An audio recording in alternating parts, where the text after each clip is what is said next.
Hi class. So this week as you're working on your persuasive essay outline, I wanted to go through the instructions and just sort of highlight some of the most important details.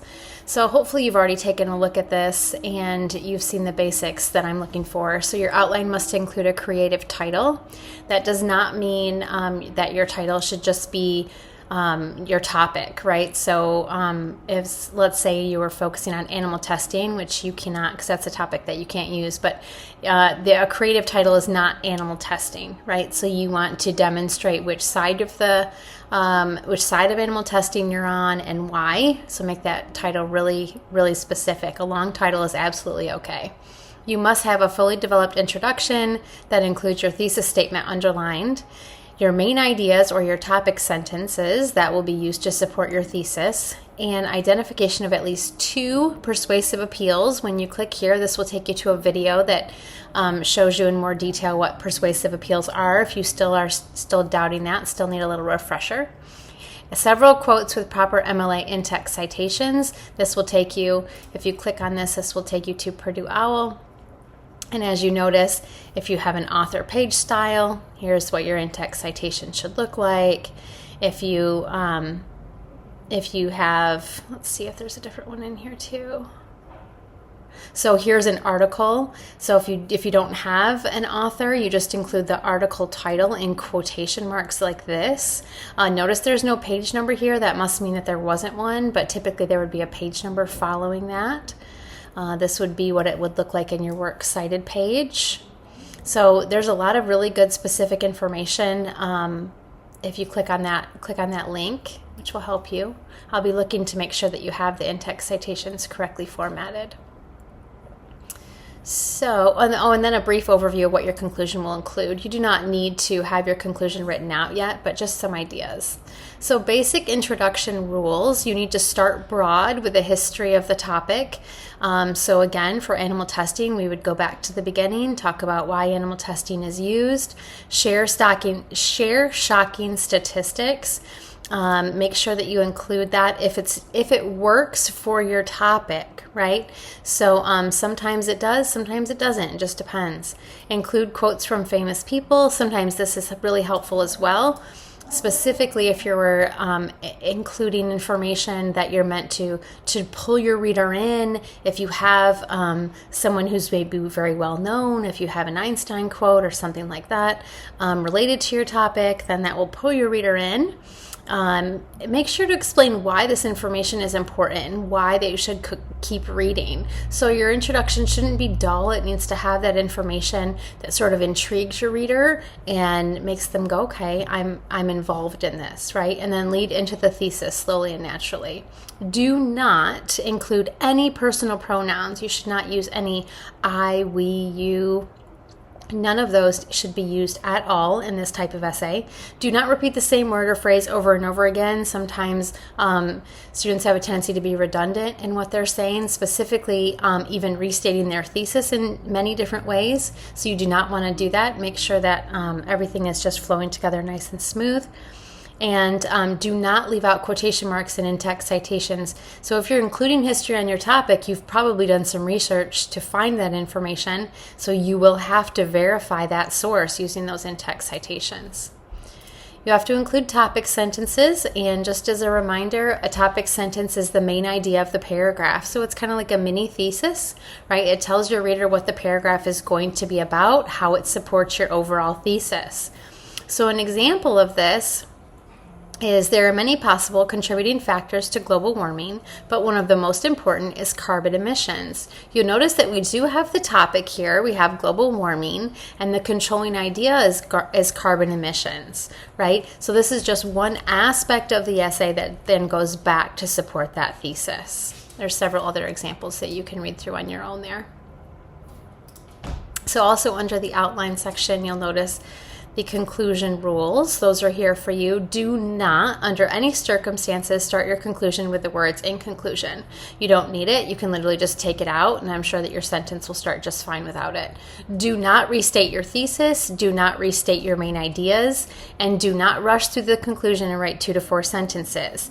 This is a really short essay, meaning you don't need to remind your reader what they're reading about because they remember, right? So do not restate anything, right? Typically in high school, you may have been taught the 5-paragraph essay model, and with that comes the conclusion where you just simply restate your thesis. I don't like 5-paragraph essays. They don't work for college writing, so you should stay away from those, and you should stay away from restating that thesis. Instead, you want to put some time and thought into your conclusion, remind your readers why your topic is important, encourage your readers to then take action. So for going back to the idea of animal testing, you could maybe include some information about what's happening around them, specifically an organization or a business maybe that is still using animals, and then let them know, like, hey, these are some of the things that you can do. Maybe there's upcoming laws trying to be changed or an upcoming protest. So there's different ways that you can end without restating anything. So this is a really good outline example for you, focusing on animal testing. You'll notice that it's all MLA formatted, so this is a good example. You can use these kind of headings here if you want to, introduction, and then going down, support for thesis, 1 or 2 paragraphs. You can use this since it's an outline. It's up to you how you format it.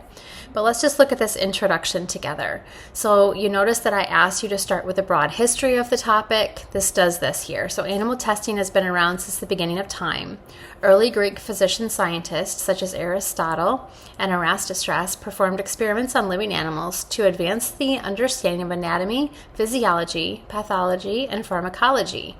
And then obviously I'm including that in-text citation where I found it. There wasn't a page number, so I included the paragraph number. In more recent years, it is estimated that 26 million animals are used every year in the United States for scientific and commercial testing. So there's my shocking statistic, and there's my in-text citation telling my reader where I found it. Animals are used to develop medical treatments, determine the toxicity of medications, check the safety of products destined for human use, and other biomedical, commercial, and healthcare uses. So a general overview of the topic here, right? Why is animal testing still going on? This is why. This is what people are using animals to do. And then kind of leading into the argument. Debates on the ethics of animal testing have raged ever since the practice became public knowledge. Theodore Roosevelt once stated on the subject that common sense without conscience may lead to crime, but conscience without common sense may lead to folly, which is the handmaiden of crime. Right? So here I have a famous quote. It works really well here, right? Because we have to understand that we have to, when we're considering scientific growth and scientific experimentation, that we have to always think about our conscience alongside of that. So proponents of animal testing still argue that the benefits far outweigh the moral implications. They argue that the practice has enabled the development of many life-saving treatments for both humans and animals.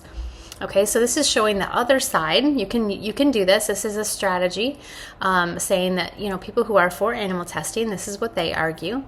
And then the thesis. However, animal testing should be illegal in the United States because it's cruel and inhumane to experiment on animals.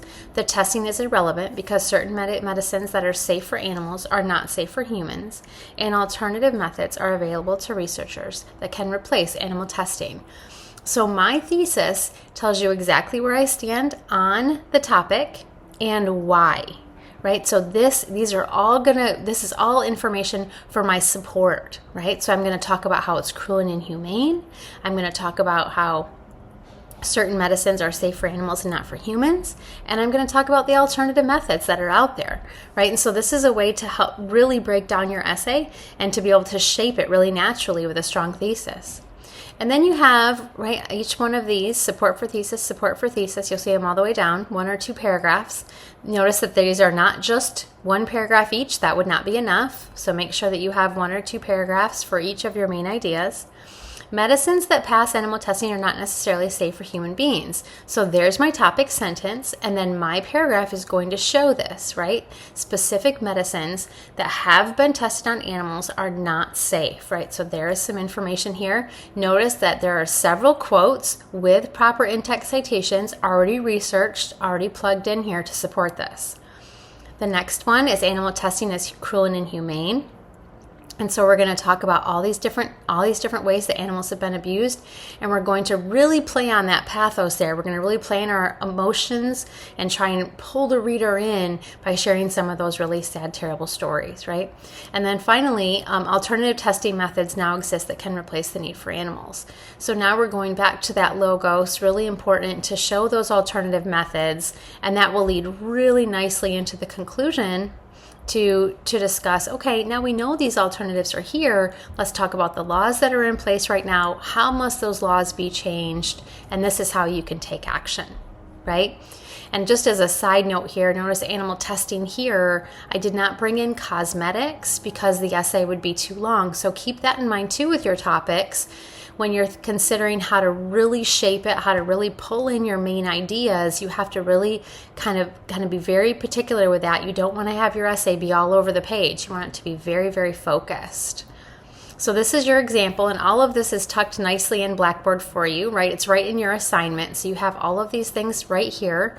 And if you have any questions as you're getting ready to submit, please don't hesitate to reach out.